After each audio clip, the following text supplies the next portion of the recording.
நம்முடைய ஆண்டவராகிய இயேசு இந்த பூமியில மனிதனாக வாழ்ந்த நாட்களிலே அவர் மேல் இருந்த அதே ஆவியானவர் இப்பொழுது அவரை விசுவாசிக்கிறவர்களாகிய நம்மேல் இருக்கிறார். அந்த ஆவியானவருடைய வல்லமையினாலே இந்த பூமியில வாழ்ந்த நாட்களிலே ஆண்டவராகிய இயேசு நன்மை செய்கிறவராகவும் பிசாசின் பிடியிலே பிடிபட்டவர்களை விடுவிக்கிறவராகவும் சுற்றி திரிந்தார் என்று நாம் வாசிக்கிறோம்.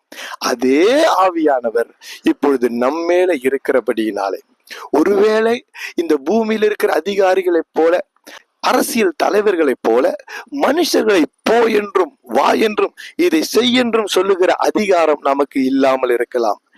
ஆனாலும் இன்றைய மனிதர்களை கட்டி வைத்திருக்கிற வியாதியிலிருந்தும் பாவ பழக்கங்களில் இருந்தும் பிசாசின் பிடியில் இருந்தும் அவர்களை விடுவிக்கிற அதிகாரம் நம் ஒவ்வொருவருக்கும் கொடுக்கப்பட்டிருக்கிறது.